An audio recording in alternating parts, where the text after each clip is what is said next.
अस्सलाम वालेकुम नाज़रीन, मेरा टीवी न्यूज़ में आवां सायरा सुमरो हिन बुलेटिन में असां सां गॾु साथ ॾींदी प्रिया गुल। सभ खां पहिरीं हिकु नज़र हेडलाइन ते।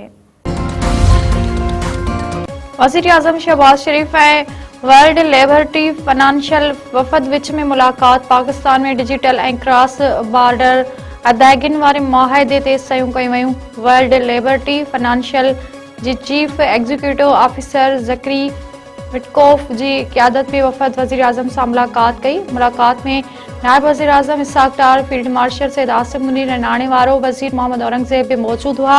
वज़ीर आज़म शहबाज शरीफ जो आहे त डिजिटल अदायगियूं ऐं मालियाती जिद्दत पाकिस्तान जी तेज़ी सां तरक़ी कंदड़ डिजिटल मईशत जो अहम हिस्सो आहिनि। पाकिस्तान तेज़ी सां आलमी डिजिटल फाइनेंस जो हिस्सो बणिजी रहियो आहे। पीपल्स पार्टी चेयरमैन बिलावल भुट्टो ज़रदारी चयो आहे त सिंध हुकूमत ख़िलाफ़ हिक साज़िश तहत मुहिम हलाई पई वञे। कुझु क़ुवतूं सिंध जे वसीलनि ते दाड़ो हणणु चाहिनि थियूं। कूड़ो बयानो ठाहियो वियो त सिंध हुकूमत कुझु नथी करे। साज़िशुनि जो मक़सदु सिंध खां अख़्तियार वापसि वठणु आहे। 2008 खां सिंध में यूनिवर्सिटियुनि में जो तइदाद ॿीणो कयो आहे। को ॿियो सूबो सिंध खां मुक़ाबिलो खटे नथो सघे। मिठी में Thar institute of engineering science and technology university जे इफ़्तिताही तक़रीब खे ख़िताब कंदे बिलावल भुट्टो ज़रदारी वधीक चयो आहे त 2026 जो थर सभिनी जे साम्हूं आहे। कोयलो हिते जे माण्हुनि जो आसासो आहे। बेनज़ीर भुट्टो मनसूबो शुरू कयो। कोयले सबबु थर में समाजी इनक़लाब ॾिठो आहे। थर में एतिरो कोयलो आहे जेतिरो सऊदी अरब में तेल आहे। जमहूरियत की खातिर PMLN के साथ एज एलाई काम कर रही है ताकि इस मुल्क में जमहूरियत पले पूरे, और फिर वो पार्टी पाकिस्तान पीपल्स पार्टी को एहतजाज करना पड़ा। तो हम इस बात की पुरजोर मजम्मत भी करते हैं और ये भी हम डिमांड करते हैं कि जो कल्प्रिट्स हैं जिन्होंने ऑर्डिनेंस प्रेसिडेंट साहब के अप्रूवल के बगैर इशू किया है उनको भी लाइमलाइट में लाना चाहिए ताकि उन लोगों का भी हो। पीपल्स पार्टी सदर जे सही बिना ऑर्डिनेंस जारी करण जी जांच जो मुतालबो करे छडि॒यो। पीपल्स पार्टी अॻवान शाज़ी आमरी ऐं हुमायूं खान चयो आहे त सदर जी सही बिना ऑर्डिनेंस जारी थियण जी मज़म्मत कयूं था। ऑर्डिनेंस जारी कंदड़नि ख़िलाफ़ कार्रवाई कई वञे। हिन वक़्तु सभिनी जूं नज़रूं सदर आसिफ अली ज़रदारी ते आहिनि। पीपल्स पार्टी जमहूरियत लाइ नवाज़ लीग जी इतिहादी आहे। इस्लामाबाद में गडि॒यल प्रेस कॉन्फ्रेंस कंदे शाज़ी आमरी हुमायूं खान वधीक चयो आहे त बलोचिस्तान खे निपेड़ो वियो आहे। सीसा जेको हशर कयो आहे उहो ख़ुदा ॾिसे पियो। हाणे सिंध सां बि बलोचिस्तान जहिड़ी हरकत थी रही आहे। सिंध मुल्क जो 70% गैस पैदा करे थी पर गैस नथी मिले। सांगण ऐं गोटकी मां गैस निकिरी थी, पोइ असांखे महांगी गैस छो पई ॾिनी वञे। Governor Sindh Thar coal and energy board तरमीमी बिल ते सही करे छॾी। थरकोल एंड एनर्जी बोर्ड तरमीमी एक्ट 2025 कानून जो हिसो बणिजी वियो।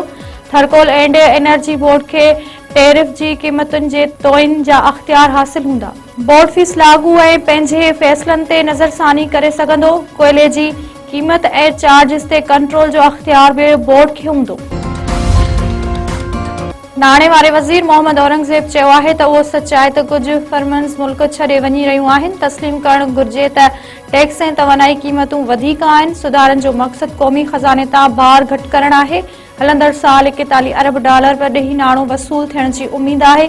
इस्लामाबाद में पॉलिसी डायलॉग खे ख़िताब कंदे नाणे वारे वज़ीर वधीक चयो आहे त ड्यूटीज़ खे मुनासिब ऐं कारोबारी लागत घटि करणी पवंदी।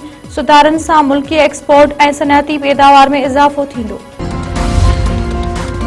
वफ़ाक़ी वज़ीर मुसद्दिक़ मलिक चयो आहे त मख़सूस तबिके खे बिजली, गैस ऐं टैक्स में छूट जो सिलसिलो बंदि थियणु घुरिजे। खुशहाली जो रस्तो ताक़त ऐं असर रसूख़ हासिल करणु न पर पैदावारी सलाहियतुनि खे वधाइणु आहे। तरक़ी तॾहिं मुमकिन आहे जॾहिं हर शहरी खे हिक जहिड़ा मौक़िया मिलंदा।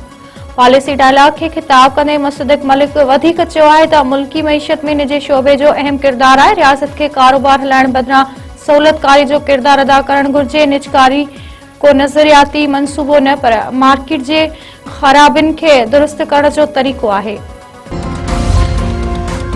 कंबर में हथियारबंदनि फ़ौरन जी फायरिंग में 2 पुलिस अहलकार ज़ख़्मी। पहोड़ पुल भरिसां पुलिस पिकेट ते ड्यूटी करे वापसि वेंदड़ अहलकारनि मथां हथियारबंदनि फ़ौरन फायरिंग शुरू करे ॾिनी। गोलियूं लॻण सबबि पुलिस अहलकार अमजद जेतियाल ऐं अली हसन बबर जख्मी थी पिया। जख्मी अहलकार नाज़ुक हालत ट्रामा सेंटर लाड़काणो मुंतकिल। पुलिस नाकाबंदी करे जवाबदारनि जी ॻोल्हा शुरू करे छॾी। सांगड़ जी अदालत पीउ जे क़तल केस में ॾोह साबित थियण ते जवाबदार खे फाई जी सज़ा ॿुधाए छॾी। अदालत तरफ़ां जवाबदार कामरान शाह खे 10 साल क़ैद ऐं 20 लाख रुपया ॾंड जी बि सज़ा ॿुधाई वई। अदालती फ़ैसिले बैदि जवाबदार जेल मुंतकिल। कश्मीर वेझो घर मां चोरी जी कोशिश मज़म्मत ते भाॻियो गोलियूं हणी क़तल। ॻोठ गुलाम हैदर खौस में घर मां चोरी जी कोशिश दौरान भाॻिया सुजाग थी पिया। चोरनि जी फायरिंग में गर्दणी अब्दुल खालिक खोसो मारिजी वियो। 3 औरतूं ऐं नीगर ज़ख्मी।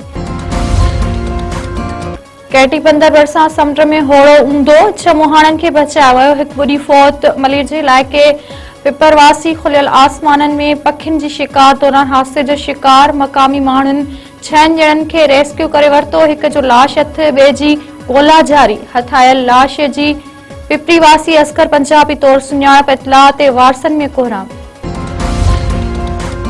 ककड़ वेझो चाचो ऐं भाइटियो बिजली जे तारनि मां करंट लॻण करे फौत। 10 वरनि जो शाहज़ेब ऐं 25 सालनि जो असलम जुड़िजो बिजली जे तारनि में विचड़ी पिया। 2 ॼणा मौक़े ते ई सड़ी फौत। फौजी जवान रहमान जुड़िजो ऐं 2 औरतूं ज़ख्मी। ॻोठाणनि जो चवणु आहे त घरनि मां बिजली जूं तारूं लड़कियल हुजण करे वाक़ियो पेश आयो आहे। उमरकोट में दुकान अंदर गैस सिलेंडर फाटण जे नतीजे में बाहि लॻी वई। 4 ॼणा सड़ी ज़ख्मी। मीरपुर ख़ास रोड ते ओचितो दुकान में पियल गैस सिलेंडर फाटी पियो।